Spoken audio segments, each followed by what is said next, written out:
Suara Sidoarjo, lembaga penyiaran publik lokal pemerintah Kabupaten Sidoarjo.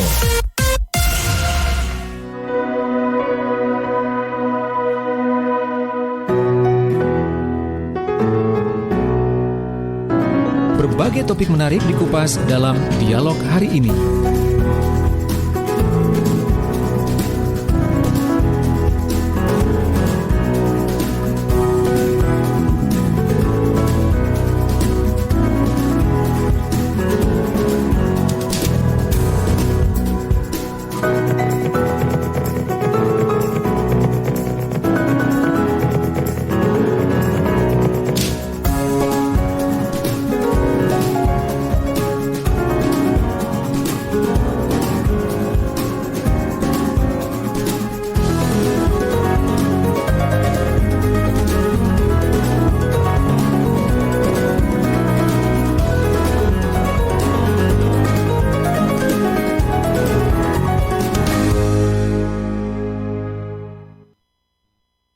Ya, Assalamualaikum warahmatullahi wabarakatuh. Jumpa lagi dengan saya Mega Laksana. Dan kali ini kita ada di program Ngaji Hukum yang bertemakan hoaks haji pidana atau politisasi. Dan kita sudah bergabung dengan Haji Samiaji Makir Rahmat, Ketua LPBHNU, Lembaga Penyuluhan dan Bantuan Hukum NU Sidoarjo. Terlebih kita sapa terlebih dahulu ya mungkin ya untuk Pak Haji. Assalamualaikum Pak. Assalamualaikum warahmatullahi wabarakatuh. Alhamdulillah. Bagaimana nih Pak kabarnya Pak? Sehat Mbak Mega Laksana Putri. Ini kebetulan tadi juga barusan pertemuan pembimbing haji dengan Kemenak Kanwil Jawa Timur sama Forum Komunikasi Kelompok Bimbingan Ibadah Haji dan Umroh di Surabaya. Barusan selesai. Tapi saya belum selesai, saya tinggal dulu karena janjian sama Suara Sidoarjo ini. Terima kasih Pak atas luangkan waktunya ya untuk Suara Sidoarjo tentunya. Dan ini berbicara mengenai temanya hari ini hoaks haji pidana atau politisasi. Ini menarik sekali nih Pak. Dan ini genting sekali ya saat ini ya, lagi marak diperbincangkan apalagi di Indonesia nih. Terlebih kita sapa terlebih dahulu ya Pak ya untuk yang disiarkan serentak di Praja Angkasa Terenggalek, RSAL Nganjuk dan Suara Sampang sekaligus RGR Tulungagung. Dan bagi sahabat yang ingin berinteraksi dengan kami melalui WhatsApp bisa hubungi di nomor 0811 309 1009 0811 309 1009. Ya Pak, kita kembali lagi untuk perbincangan tema kali ini mengenai hoaks haji pidana dan politisasi. Boleh Pak dijelaskan nih Pak, temanya ini sangat menarik sekali nih. Jadi gini Mbak Mega dan para pendengar Suara Sidoarjo maupun yang menghandle langsung Sampang, Trenggalek, Tulungagung, Nganjuk dan mungkin dimanapun berada yang hari ini diberikan nikmat oleh Allah masih sehat walafiat, masih bisa bersama-sama wastabul khairat, yaitu dengan saya untuk berbagi informasi saja karena persoalan haji ini memang persoalan yang luar biasa. Jadi primadona, jadi idola karena selain sangat luar biasa, jadi tidak ada dalam kegiatan keagamaan, kegiatan anggaran negara dan kegiatan sebuah spiritual yang menyangkut hajat kehidupan manusia di muka bumi ini, khususnya yang muslim. Mengapa saya bicara khususnya yang muslim? Karena ketika persoalan haji, ternyata dalam sangkut pautnya itu bukan hanya umat Islam yang menikmati, tapi semua orang yang punya kepentingan dengan haji itu sendiri. Mulai dari orang yang berhaji sendiri sebagai penyempurna rukun Islam yang kelima, kemudian orang-orang yang kemudian menyangkut sebelum haji itu sendiri, tentu berkaitan dengan masalah manasiknya, berkaitan dengan anggarannya, berkaitan dengan sesuatu yang dimana orang yang mau berangkat untuk menyempurnakan rukun Islam ini dianggap man istata'ah, yaitu orang yang mampu. Tentu dalam kaitan ini mampu dalam proses administrasi sehingga dinyatakan telah selesai, yaitu mengenai BPIH-nya, biaya ibadah perjalanan haji, kemudian maupun BPIH plus-nya yang itu menyangkut non reguler. Nah, tapi menjadi persoalan dan menjadi sebuah hal yang sangat-sangat menarik ketika dikaitkan dengan kondisi saat ini yang masih pandemi atau COVID-19. Tentu adanya virus corona ini sebuah ujian yang luar biasa, bukan hanya bagi Indonesia, tapi juga bagi negara-negara Islam, bagi negara-negara khususnya negara yang diberi amanah yaitu untuk menjadi sebuah pelayan di dua tempat suci, yaitu Saudi Arabia. Begitu, Mbak Mega. Iya. Untuk berbicara ini sempat beredar ini ya Pak ya, kalau di berita itu saya baca itu sempat ada klaim bahwa Aceh dapat kuota yang mana dikatakan langsung oleh Kemenak. Ini benar nggak sih Pak ini? Inilah saya berkaitan dengan tema yang saat ini, hok haji. Berarti kan ternyata haji ini saya tadi katakan sangat-sangat menarik. Jadi karena yang goreng itu banyak, jadi yang mengatur sebuah berita ini sebuah komoditi yang bisa menguntungkan pihak tertentu, maka begitu luar biasanya dijadikan komoditi. Jadi berita ini sekarang jadi komoditi karena bisa jadi bisnis yang luar biasa.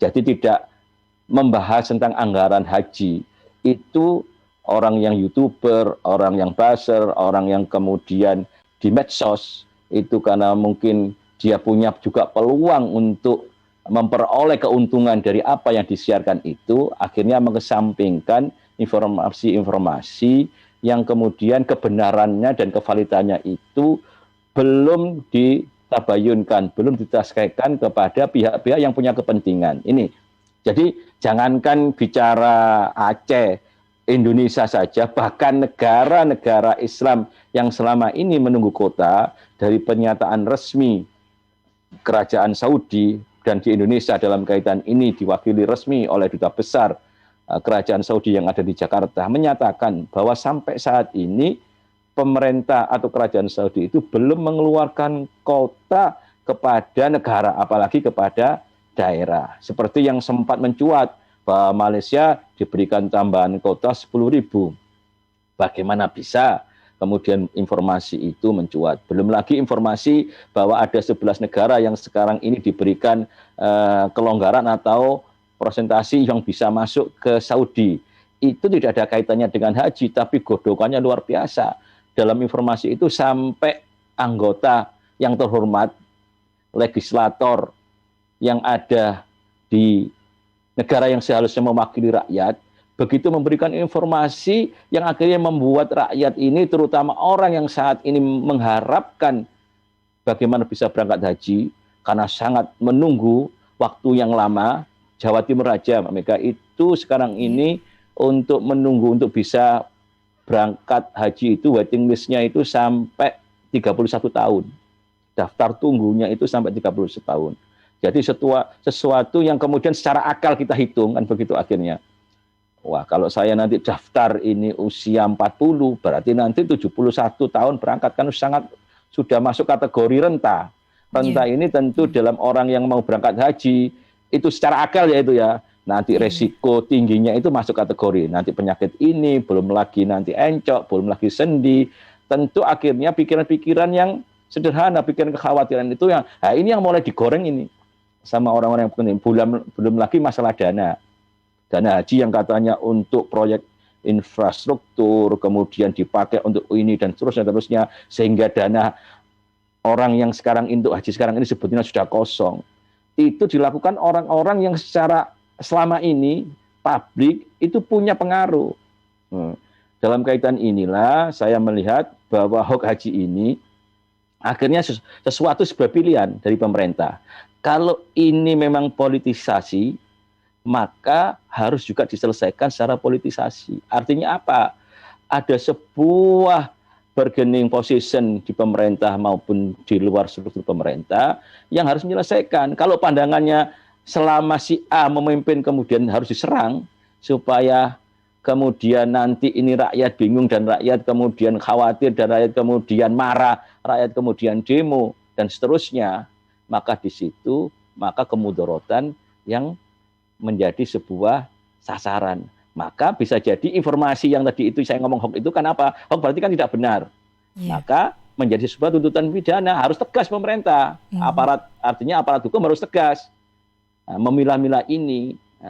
Tapi begitu juga kalau kemudian tanpa ketidaktahuan dari orang kemudian mengeser berita hoax haji ini, tapi kemudian itu karena ketidaktahuannya, kemudian karena pengaruh, karena mungkin orang karena ibunya sudah lama tidak mau berangkat, kemudian sekarang sakitan harus ditunda, mungkin seharusnya berangkat tahun 2020, sekarang 2021 tertunda lagi. Akhirnya karena pengaruh tulisan-tulisan itu kemudian dia mengeser sesuatu yang kemudian belum sangat, artinya bertolak belakang dengan kebenaran yang ada, dianggap pemerintah ini dan seterusnya yang jelek-jelek.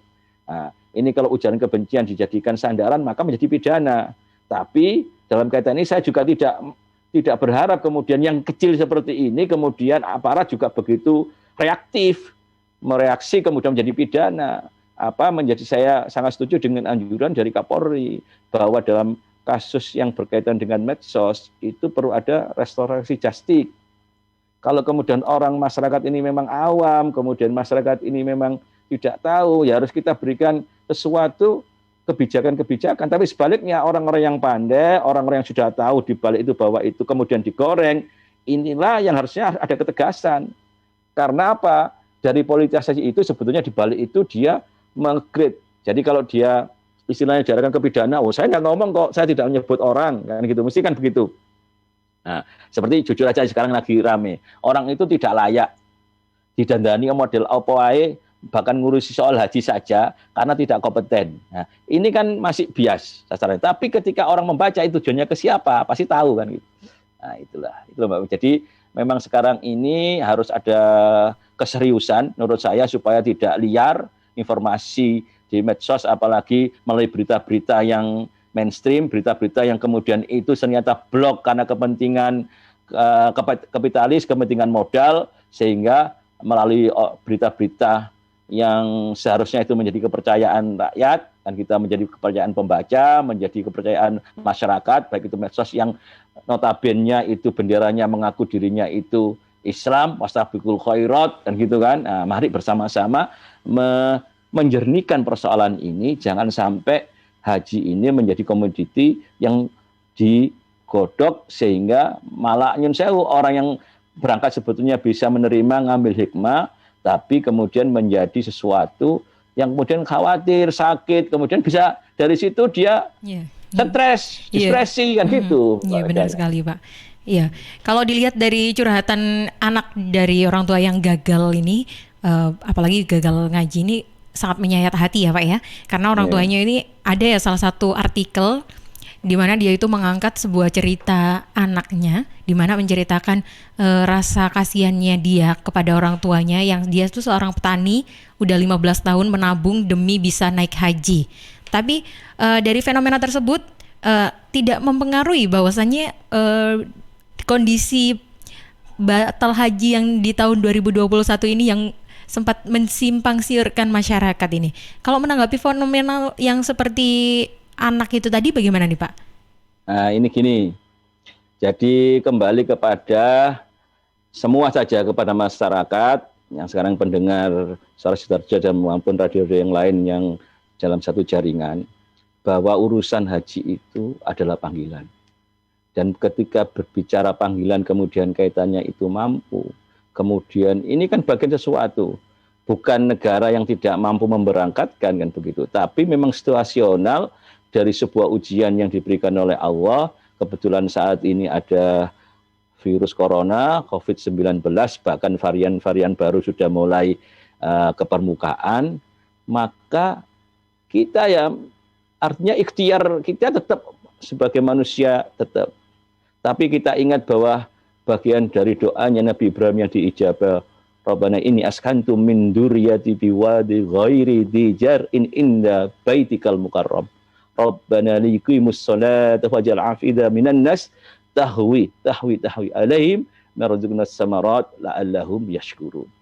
Doanya Nabi Ibrahim yang diijabah ini zamannya Nabi Ibrahim yang sudah ribuan tahun yang lalu. Nabi Ibrahim memohon kepada Allah, dan begitu.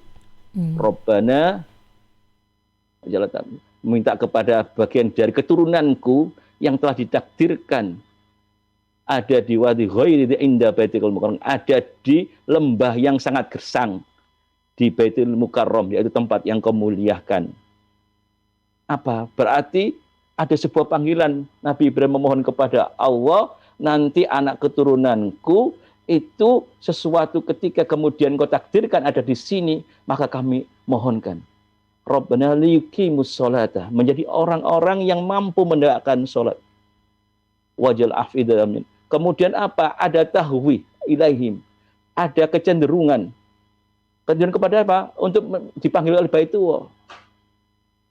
Warzuqhum minas samarat. Kemudian disitulah Nabi doanya dia kabulkan oleh Allah. Tempat yang gersang, tempat yang tidak ada apa-apanya, jangankan tumbuhan-tumbuhan itu, tapi ketika kita ada di tempat yang suci itu, maka semua dipenuhi oleh Allah. Kemudian la'allahum yashkurun, supaya kita menjadi hambanya yang bersyukur. Maka ketika saat ini ujian kita sudah bayar, sudah lengkap, artinya sudah lunas, sudah siap berangkat. Ternyata ada ujian sekarang tidak bisa. Nah, sekarang ini kan gorengannya lah, Mega lain lagi kan gitu. Yeah. Ini kalau nggak ada dana sekarang diminta, nah, gitu kan. Sekarang dijelaskan oleh Anggito Abimanyu, ini orang profesional yang dipercaya untuk mengelola dana haji. Dijelaskan kan itu bahwa tidak ada kaitannya dengan kemudian pekerjaan infrastruktur yang kemudian dana itu habis. Karena apa? Dana yang dari jamaah itu diserahkan ke suku, yaitu sebuah pemodalan itu yang kemudian ada akad yang tidak kemudian dana ini hilang, maka dana ini menjadi sebuah garansi. Semacam gini, saya dapat pekerjaan proyek 100 miliar. Kemudian dari 100 miliar ini antara orang yang mengerjakan dan kemudian pemerintah yang mendapat itu kan bertanya, kamu garansi apa? Kan begitu. Nah, salah satu garantinya dari dana ini tidak dipakai. Tapi memulai nilai keuntungan, kenapa? Orang yang mengerjakan itu nanti pasti ada hasilnya. Kan tidak mungkin proyek itu kemudian sesuai dengan apa aturan dan ketentuannya, pasti ada keuntungan. Tapi bukan bunga ini sebagai bagian dari jasa. Dan tiap tahun ada 7 triliun. Makanya orang berhaji di Indonesia itu, kebetulan saya tahun 2019 itu jadi petugas, jadi TPHD, Mbak Mega. Saya bayar TPHD mandiri, saya petugas mandiri, bayar 72 juta. Sementara dari BPIH, orang yang haji saat itu berangkat 2019 itu membayar 36 juta, separuh. Nah, separuh ini bukan subsidi, tapi memang insentif dari dana haji yang dikelola oleh pemerintah kemudian dikembalikan kepada jamaah. Jadi haknya jamaah untuk memperoleh bagian yang memang itu, termasuk ada living cost. Nah, living cost uang kembaliannya itu tiap jamaah yang sudah umum yaitu 1.500 real. Kalau kita anggap itu 4.000 satu realnya, maka ada 6 juta. Berarti berapa? Biayanya kalau kita tarik lagi, itu 30 juta. Dengan dana 30 juta, dengan masa tinggal di Mekah dan Madinah itu yang kemarin 41 hari, kalau kemudian kita bandingkan dengan, ya sudah ASEAN saja, itu beda. Karena kayak Malaysia, Brunei Darussalam, apalagi Thailand, apalagi Filipina, hajinya itu tidak sampai 30 hari. Nah, sementara Indonesia 41 hari. Kalau dihitung dari komponen-komponen biaya, memang ada sesuatu yang kita ahli. Kebetulan naik pesawat ya, biaya pesawat itu dianggap PP. Nah, itu. Nah, tentu kalau dikembalikan tadi itu, kembali ke hok haji ini. Nah, sekarang ini kan, hok haji ini pidana atau politisasi. Jadi siapa yang memunculkan itu, dan kemudian siapa yang kemudian men-share sampai di media, baik itu media mainstream maupun medsos, kalau sudah pasti kajian dan isinya itu hoax, maka pemerintah dalam kaitan ini perlu, saya menyarankan ada tim khusus, yang itu mungkin terdiri dari unsur kepolisian, unsur kejaksaan, kemudian unsur dari Kemenak, dan unsur dari ahli, baik itu ahli pidana maupun ahli yang lain dan tokoh masyarakat termasuk MUI dilibatkan. Oh, berita ini ternyata muncul begitu luar biasa nih pengaruhnya.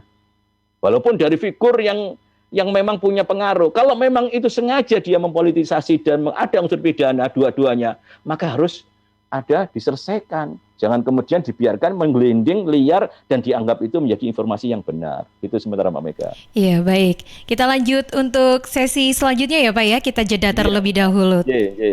Ya, sahabat yang ingin bergabung dan berinteraksi secara langsung bisa langsung aja hubungi di nomor redaksi kita di 081130910009 atau juga bisa gabung di YouTube live kami di Suara Sidoarjo Live.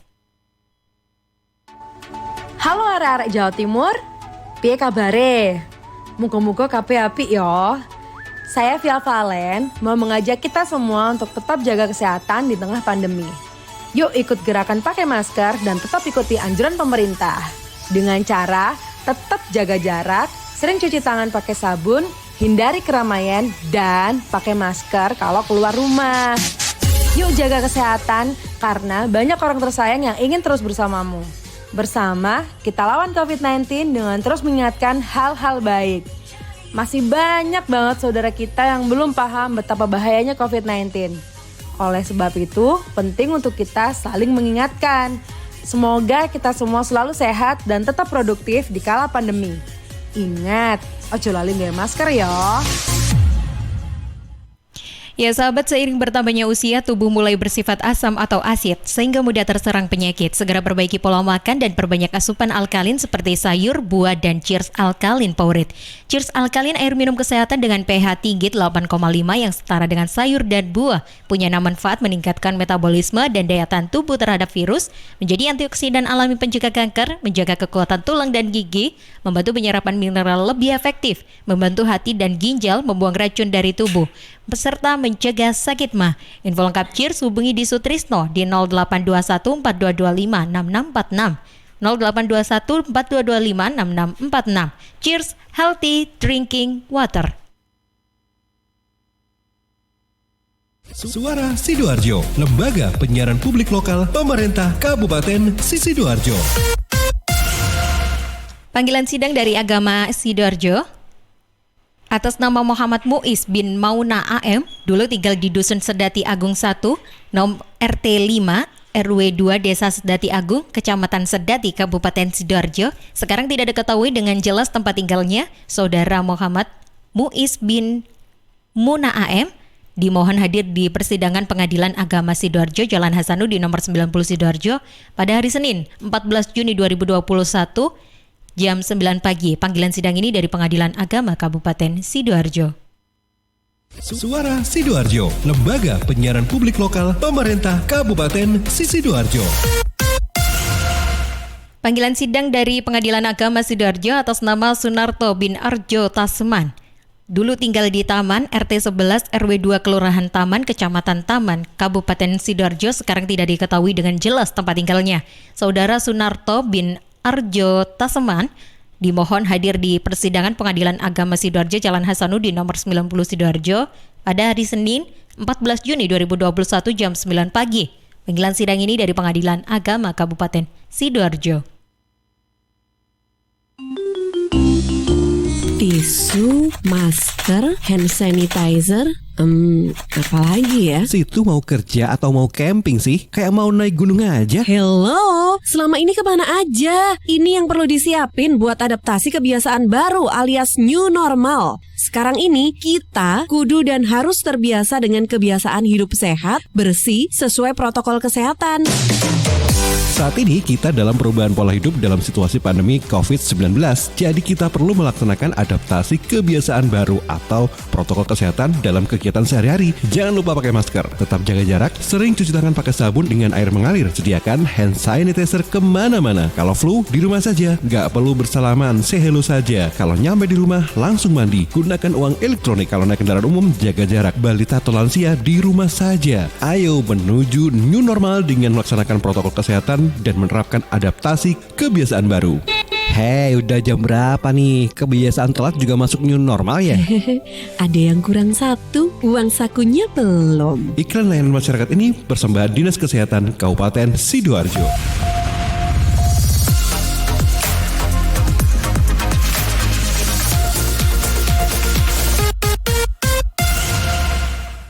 Ya sahabat, kita kembali lagi di program Ngaji Hukum bersama Haji Samyadi Makin Amat, Makin Rahmat. Baik, Pak. Ya, Pak. Halo. Ya, halo. Ya, ini kalau berbicara itu tadi ya, Pak, menyambung dari percakapan penjelasannya Bapak tadi mengenai seputar dana nih. Kalau mengingat dana itu harus dikembalikan juga kepada para calon haji ya Pak ya. Dan Ya. kalau berbicara mengenai itu, biasanya itu pihak travel atau agensi itu memutar otaknya agar tidak mengembalikan secara penuh. Jadi diadakannya ba'dal haji gitu. Itu gimana itu Pak? Menurut dari segi ba'dal haji itu dari segi agama dan juga negara ini apa dilegalkan atau diperbolehkan ini? Ya, jadi gini Mbak Mega Laksana Putri. Jadi Iya Pak. BPIH itu tentu berkaitan dengan biaya perjalanan ibadah haji yang sudah ditentukan melalui impres. Jadi nanti itu acuannya dolar kan begitu. Nah, kalau kemudian sekarang ini orang itu kemudian tidak jadi berangkat, gagal, kemudian kalau kemudian dia kaitannya kalau BPIH ini reguler ya ini tidak ada kaitannya dengan travel karena murni itu antara orang yaitu yang mau berangkat jemaah haji, calon jemaah haji dengan bank di mana dia itu menyetor biaya BPIH-nya yaitu untuk dapat porsi kota itu 25 juta. Kemudian nanti biasanya nabung 30 dan nunggu nanti masa pengumuman itu berapa pelunasannya kan begitu. Dan kemudian ketika bicara jamaah itu gagal berangkat, itu ada memang dua pilihan. Memang diberikan kesempatan kemudian untuk mengambil. Nah, tapi sekarang ini kembali kepada topik kita kemudian karena informasi itu simpang siur bahwa dana haji itu tidak ada, maka yang terpikir di masyarakat orang yang mau berangkat haji, nah daripada uang saya hilang kan begitu, atau uang saya dimakan pihak agensi atau rezim ini kan begitu, dan kemudian belum itu kembali, ya saya minta. Nah, padahal tujuannya secara logika ekonomi itu logika orang yang melaksanakan ibadah. Jadi saya ingin ulas itu juga, bahwa ketika kita termakan hoax haji ini mengenai untuk menarik, ketika dana kita ditarik, padahal kita mau berangkat, tentu kembali nol lagi. Ya, kembali nol lagi, dan yang kita minta adalah biaya yang kita keluarkan. Tentu ada dua kerugian. Yang satu, kerugian dari hak kita ketika nanti, karena kita ikut dalam proses itu adalah untuk haji kan gitu. Maka ketika kita mau nanti nabung lagi, tentu ikut daftar tunggu, waiting list. Padahal kita tahu kota atau untuk di Jawa Timur ini, waiting list-nya itu daftar tunggunya itu sampai 31 tahun. Nah, ini yang perlu dibedakan. Jadi ketika kita minta dana ini, kecuali kalau orangnya memang meninggal ya, orangnya meninggal, kemudian secara aturan itu tidak bisa terwakilkan oleh pihak keluarga, maka dana ini menjadi haknya ahli waris, kan gitu kan, untuk dikembalikan.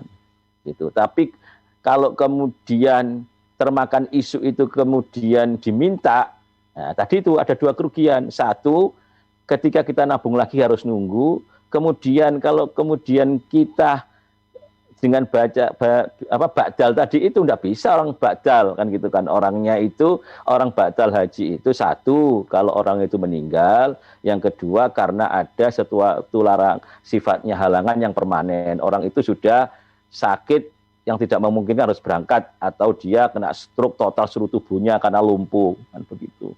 Nah, itu pun dalam kajian agama ya yang afdolnya ya nunggu meninggal kan begitu. Nah, bicara ba'dal ini, nah, itu yang tadi itu orang biasanya baik itu kelompok bimbingan ibadah haji dan umroh maupun travel yang menangani umroh dan haji plus. Jadi Mbak Mega perlu juga diketahui oleh pendengar bahwa kita bicara haji ketika ini bicara BPIH reguler itu tidak ada kaitannya dengan travel.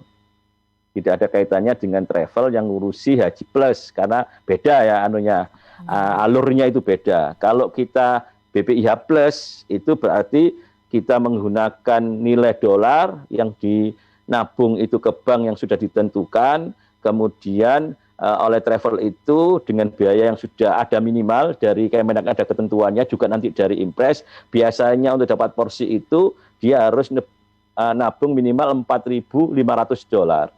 Gitu. Jadi nanti dolarnya berapa kan gitu. Oh, sama dengan 60 juta atau 60 berapa kan gitu dikurskan dengan rupiah yang sekarang sedang terjadi atau berjalan. Jadi gitu. Jadi kalau kemudian ada informasi hoax ini termasuk ini, wes gaji ya kok dibadalno. Jadi itu enggak ada, enggak boleh. Kan gitu kan. Orangnya sudah masih hidup kok dibadalkan, berarti kan sudah dianggap orangnya meninggal. Nah, ini masyarakat juga harus tahu. Saya sering juga yang lucu ini, kebetulan saya petugas tadi saya ceritakan itu ada jamaah itu yang kemudian Ustadz saya mau badalkan, sama sudah pernah haji? Belum badalkan siapa? Kalau belum pernah haji harus haji dulu. Kalau sudah pernah haji baru haji yang kedua, ketiga dan seterusnya itu bisa membadalkan atau mengatasnamakan orang. Yang tidak kalah penting Mbak Mega, bahwa dalam urusan haji ini itu tiap tahun sesuai dengan laporan dari Kemenak yang dilakukan oleh Menteri Agama Gus Wakub itu, bahwa terkumpul 137 triliun dari biaya setoran BPIH, biaya pemberangkatan ibadah haji. Ini jumlah yang tidak ditemui digerakkan atau pemasukan dari sektor-sektor yang lain. Kan gitu kan. Nah, kecuali sektor pajak ya, kalau sektor pajak kan memang itu semua kena pajak kan gitu. Tapi ketika bicara dengan event atau kegiatan, baik itu sifatnya itu religi maupun tidak ada yang mengalahkan ibadah haji. Kan begitu. Uang yang ratusan triliun itu memang sangat membuat orang itu bisa pikirannya beda. Saya setuju bahwa pelayanan haji oleh Kemenak harus kita kritisi, harus kita kritik, harus kita berikan motivasi bagaimana memberikan pelayanan yang terbaik kepada tamu-tamunya Allah, kepada tamu-tamunya Rasulullah. Tapi kalau kemudian dalam kritik dan kekritisan itu kemudian disusupi dengan berita-berita yang penuh dusta, berita-berita yang hoax, maka sekali lagi kewajiban kepada pemerintah untuk segera memverifikasi itu. Jangan kemudian dianggap ini sudah, biar nanti kan hilang sendiri, tidak bisa. Karena begitu sekarang ini jejak digital sekali lagi, itu akan muncul terus. Kalau kemudian tidak ada konsekuensi dari apa yang diberitakan dan dianggap itu angin lalu, maka informasi-informasi yang sudah muncul itu bagi seseorang bisa menganggap itu benar, maka pemerintah juga ikut andil menjadi pihak yang pembiaran itu. Baik, ini Pak, pertanyaan selanjutnya mungkin dari pembatalan haji di tahun 2021 ini sebenarnya itu menjadi masalah atau tidak sih, dan juga dari segi pemerintah sendiri, apakah pemerintah ini sudah bisa mencegah antrean haji tak terkendali seperti tahun ini gitu? Jadi gini, jadi saya kan ngikuti ya, tahun 2020 itu termasuk yang gagal berangkat. Nah, kemudian yang gagal berangkat ini akan diberangkatkan 2021 kan begitu. Nah, ternyata perkembangan dari informasi yang ada itu kan tadi itu yang seperti Mbak Mega ceritakan tadi itu, dari jamaah itu ada yang meninggal, ada yang diambil. Nah, itu ternyata jumlahnya persentasenya jadi tidak sedikit kan gitu kan. Nah, maka itulah porsi ini diambil orang yang kemudian yang sekarang ini ingin berangkat di tahun 2021 kan gitu kan, ikut sebagian ikut maju. Kan itu kayak urut kacang begitu. Nah, jadi semua sekarang juga yang nabung sekarang ini nanti kita estimasi berangkat kapan itu sudah ada. Dari Kemenak sudah ada, karena apalagi sistemnya ini kan sudah ada online. Yang itu tidak secara informasi bisa dilihat. Oh, nomor porsi saya sekian. Oh, ini berangkatnya estimasinya tahun sekian, sudah ada. Nanti kemudian maju. Nah, itu ada. Jadi saya secara artinya dalam bidang administrasi keuangan, Kemenak melalui dengan kerjasama dengan bank-bank syariah yang sudah dilakukan itu, kalau dulu masih timbul banyak pertanyaan kan itu, oh uang ini disebar ke bank-bank itu kemudian dijadikan operasional bisnis konvensional, sehingga secara hukum ini menjadi haram maupun subhat kan gitu kan, kalau kita bicara bank konvensional, sehingga itu jadi pertanyaan, uangnya ratusan triliun loh itu, nah, berapa? Oh ternyata bunganya ini ke oknum-oknum Kemenak, itu sudah menjadi pembicaraan lama. Apalagi maka pembicaraan ini harus harus dimiliki dan kemudian ditangkiskan. Oh, faktanya tidak seperti itu, faktanya seperti ini. Nah, itu. Ini kewajiban. Dan alhamdulillah ketika dipegang oleh Pak Anggito Abimanyu, itu luar biasa sudah transparansi, artinya dana yang setoran dari jamaah haji itu, calon jamaah haji itu ke bank mana, kemudian itu tersimpan berapa dan kemananya, itu saya bisa mengikuti. Dan Komisi 8 pun selaku partner dari eksekutif ketika bicara sekarang ini mengenai dana haji maupun itu sudah ada saling ketemu. Nah, tapi kalau kembali lagi pada bicara pelayanan, pada sistem yang sekarang ini harus ditingkatkan, ini kewajibannya. Dan kewajibannya termasuk nyun sewu, orang-orang yang sering haji yang itu public figure itu, marilah membangun bersama-sama. Yang sudah baik sekarang ini sistem zonasi. Ini saya baru awal 2019. Ini bagus.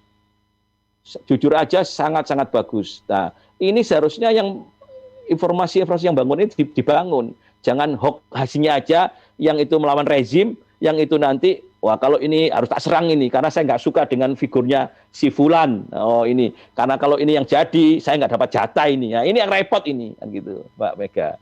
Iya, iya. Nah, ini sejauh ini putusan dari Arab Saudi soal ibadah haji 2021 ini sebenarnya bagaimana sih Pak untuk terangnya ini? Biar ini, masyarakat ini bisa lebih barusan paham. Saya dengar ini, barusan tadi itu saya dengar PLT Kak Kanwil, Pak Dr. Nuril Huda ini menyampaikan tadi dalam pertemuan saya kan benar ikut juga selaku pembimbing haji, dan tadi itu juga pembagian sertifikasinya, menjelaskan bahwa sampai sekarang ini secara resmi pemerintah Saudi belum mengeluarkan jumlah kota untuk negara-negara muslim yang selama ini menjabat jatah. Jadi belum dibagi. Nah, sudah Mbak Mega dengar sendiri kan itu, dan dibaca sendiri di medsos itu sudah seliwiran nggak karu-karuan. Iya, banyak sekali berita yang beredar ya Pak ya. Nah, sampai tadi itu Aceh dapat, itu dari mana anunya? Apa dasarnya pemberian kota, apa itu langsung undangan dari kerajaan Saudi diberikan warga atau masyarakat Aceh, nggak tahu, tapi itu kan kebenarannya sangat sumir gitu. Iya. Baik. Kita bergeser ke redaksi terlebih dahulu ya Pak ya, untuk pertanyaan yang masuk ini udah ada beberapa. Bagi sahabat yang ingin monggo. Bagi sahabat yang ingin join live di YouTube live kami, bisa langsung di Suara Sidoarjo Live. Dan untuk sahabat yang ingin menghubungi nomor redaksi kami bisa di 0811309109. Kita bergeser ke redaksi terlebih dahulu ya untuk pertanyaan yang masuk. Baik, silakan Kanza pertanyaannya. Ya, ini sudah yang masuk dari WhatsApp redaksi dari Mas Andi di Cemengkalan. Pak, kalau ibadah umroh apakah juga berdampak akibat mundurnya ibadah haji tahun ini? Kemudian dari Mas Jaka di Seruni. Adakah jaminan Pak kita yang muda ini untuk masih bisa berangkat haji? Iya, 2 pertanyaan terlebih dahulu ya untuk dijawabkan ya. Terima kasih Kanza dari redaksi. Monggo Pak untuk menanggapi pertanyaan dari Mas Sandi di Cemengkalan tadi. Ya, Mas Sandi, alhamdulillah terima kasih. Jadi kalau umroh itu sebetulnya tidak ada waktu yang membatasi. Sekali lagi bahwa karena ada pandemi COVID-19 inilah sehingga pemerintah Saudi juga sangat ingin protokol kesehatan itu menjadi syarat mutlak, kan begitu. Jadi saya itu sempat diminta untuk dampingi, saya tidak mau. Akhirnya jamaah itu lewat Jakarta digabungkan. Kasihan, begitu pulang dari sana, saya sampai di sana itu ternyata ketika masuk dari bandara di Jeddah itu harus diperiksa lagi. Baik itu swab antigen, kemudian dia harus isolasi 3 hari.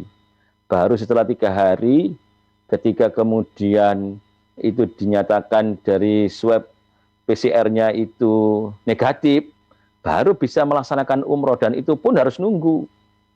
Nah, kemudian saat nunggu itu ternyata di temannya itu ada yang positif.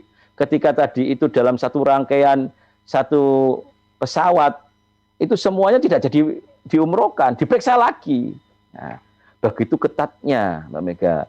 Jadi saya menyarankan, kebetulan saya juga ada jamaah saya ya alhamdulillah yang nabung itu ada 50 lebih, kurang lebih 50. Kemudian yang sudah daftar itu juga tanya, kapan Ustadz berangkat? Ya kalau nunggu berangkat ya harus ketika kondisi sudah normal. Karena kalau sekarang ini new normal kita ikuti, kalau kemudian belum siap, maka perhitungan-perhitungan yang tidak kita bayangkan itu muncul. Contohnya begini, sudah biaya mungkin berlipat, karena apa? Ketika nanti ada sesuatu yang di luar prediksi, itu kan menjadi tanggungannya jamaah.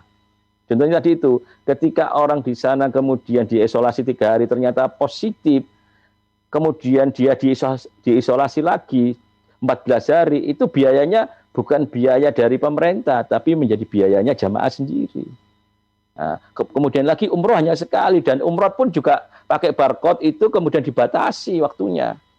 Tidak kalau kita biasanya dengan jamaah, saya biasanya ke jamaah, setelah umroh pertama kita cari, kadang-kadang jamaah kan ada tersesat, Mbak Mega, kita cari. Nah, kalau saat ini dengan kondisi itu langsung dibersihkan itu, disapu bersih ketika waktunya, kemudian disinfektan itu disemprot semua, baru sudah clean, nggak ada baru yang berikutnya. Jadi jamaah yang saat itu ada di dalam, ketika dia dalam kondisi pakaian umroh, kalau sudah waktunya selesai, ya harus keluar. Kan kasihan.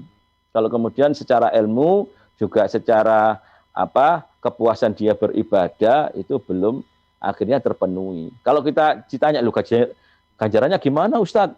Kan itu perjuangannya luar biasa. Nah, kalau bicara ganjaran, ya wahu alam, itu haknya prerogatif Allah, tapi kuncinya hanya sederhana kuncinya. Ketika kita bicara itu rindu, kemudian cinta kepada Baitullah, cinta kepada Allah, cinta kepada Rasulullah, kan begitu kan. Nah, kemudian diberikan rezeki, ya kita manfaatkan sebaik-baiknya. Kepada siapa? Kepada orang yang memang mampu, kan begitu. Nah, mampu itu bisa, saya punya saudara, punya pegawai yang luar biasa semangat dan kemudian ibadahnya. Ini yang perlu disupport, kan begitu. Saya nanti bisa. Kan banyak ya kisah-kisah hadis itu, orang tidak berangkat haji, tapi dananya kemudian dipakai membantu, ternyata yang bersangkutan itu digambarkan di hadis itu kan seperti ngimpi ketemu dengan orang itu di Mekah, padahal orangnya nggak haji, kan begitu. Berarti kan ini sekali lagi bahwa bicara haji ini bicara orang manistato. Jadi kalau kita kita ngaji lagi, marilah bersama-sama itu Iqra sebagai ayat firman Allah, rangkaian dari firman Allah yang Iqra bismi rabbikal ladzi khalaq, bacalah dengan nama Tuhanmu itu. Marilah kita bersama membaca itu di jalan yang tersurat, tapi juga yang tersirat, gitu loh. Sehingga ketika ada ujian sekarang ini, ada COVID-19, itu segera disikapi dengan nalar dan pikiran bahwa kita ini miliknya Allah dan akan kembali kepada Allah. Dan kita ini juga sesuatu yang memang diminta oleh Allah untuk beribadah. Ya sekedar saya ngasihkan contoh ke jamaah, ya jenengan kali nunggu masa haji belum, diusahakan setelah subuh, kalau sempat itu tetap itikaf di masjid dengan doa-doa sampai nanti suruk, sampai nanti kemudian sholat Isra, karena hadisnya itu jelas, siapa yang kemudian setelah subuh tidak pulang di masjid itikaf kemudian berdoa itu sampai kemudian itu suruk, sampai matahari itu muncul, dan itu ganjarannya sama dengan umroh dan haji sempurna. Taman. Itu kan untuk memotivasi kita kepada masyarakat, sehingga ada kerinduan itu yang kemudian belum terlaksana, minimal ketika ada di rumahnya Allah, di masjid, atau itu kerinduan itu akhirnya terobati. Dan ini yang membuat kita tambah cinta kepada Allah, bukan putus asa, bukan kemudian sakit, kemudian terpengaruh oleh berita-berita hoax haji, yang kemudian pikiran-pikiran yang seharusnya jernih itu istighfar,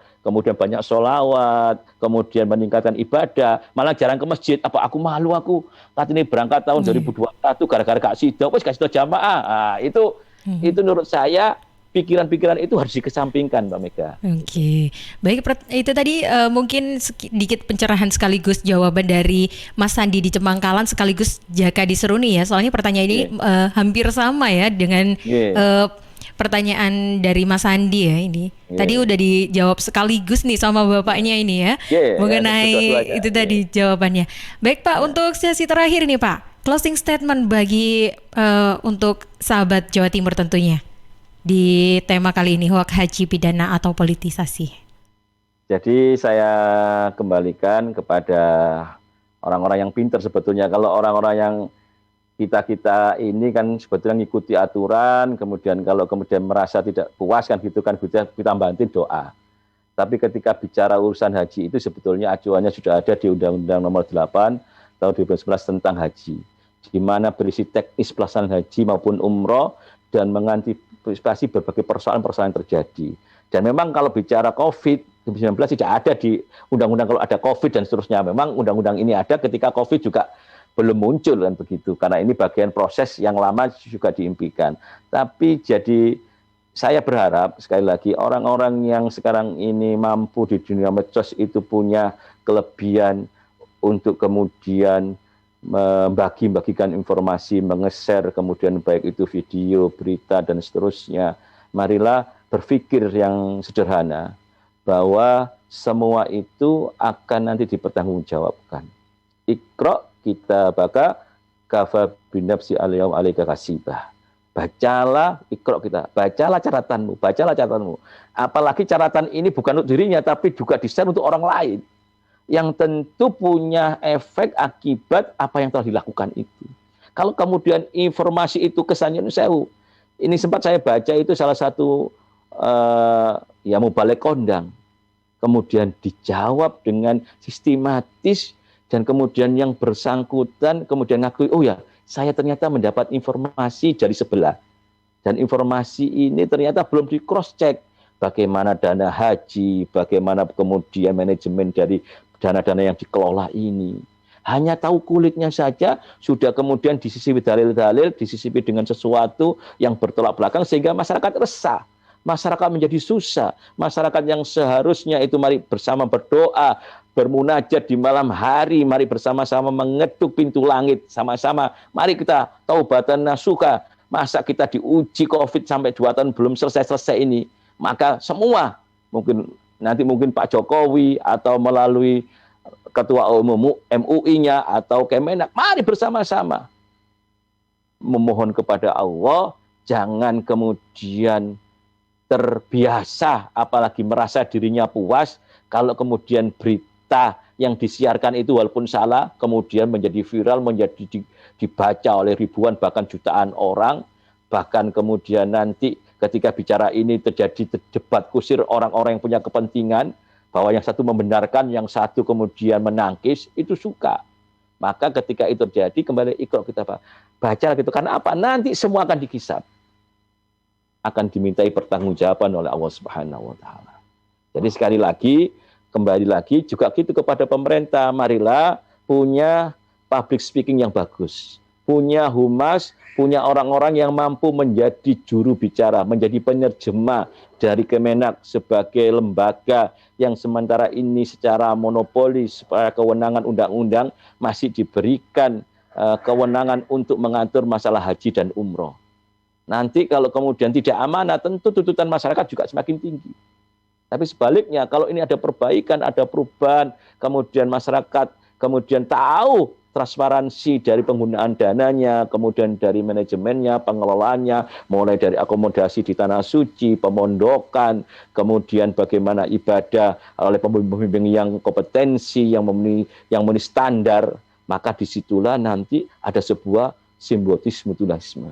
Maka ketika itu terjadi, harapan menjadi haji yang mabrur, hajan mabrurah, wa sayyan masykurah, wa zaman maghfurah, wa amalan sholikan makbul. Ketika menjadi amal-amal kita yang soleh, yang dikabulkan oleh Allah, maka doa-doa kita akan menjadi doa istajabah. Anak turun kita menjadi orang nanti yang soleh-solihah, menjadi orang yang bisa berangkat haji semuanya, memenuhi Islam 1, 2, 3, 5. Dan saya juga doakan Mbak Mega, sama punya suara Sidoarjo, nanti dapat jatah berangkat giliran kan begitu. Amin, ini ya Allah. Karena rezekinya dari semua, kalau sudah makhraj ya diberikan kucuran rezeki secara tidak ada yang gampang. Saya sampai nyangka 1 bulan tiap hari dampingi jamaah umroh sebelum COVID itu saya tiap bulan dampingi jamaah umroh, nggak pakai rezekinya dari sendiri, tapi rezeki dari apa? Dari Allah melalui orang-orang yang kemudian nabung itu ngasih kepercayaan. Masya Allah. Nah, itulah yang kita tumbuhkan Mbak Mega kepada orang-orang. Karena apa? Ketika Anda itu menabur, ketika menabur angin, maka nanti akan menemui badai. Marilah kita bersama menabur kebaikan, menabur kebajikan, menabur berita-berita yang penuh kebenaran. Disitulah nanti akan menuai sesuatu kebajikan, sesuatu nilai yang positif, dan nanti tentu ketika kita mati itu husnul khotimah. Jangan sebaliknya, ketika meninggal su'ul khotimah. Dan hajinya bukan haji mabrur, tapi haji mabur, haji mardud. Nah ini naudzubillah min dzalik. Itu Mbak Mega closing dari saya.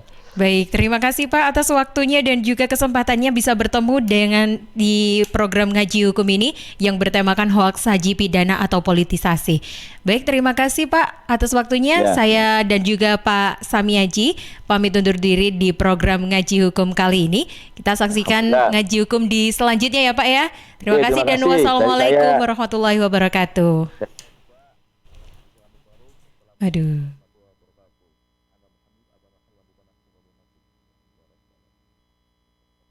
Suara Sidoarjo, lembaga penyiaran publik lokal pemerintah Kabupaten Sidoarjo.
Suara Sidoarjo, informatif, cerdas, menghibur.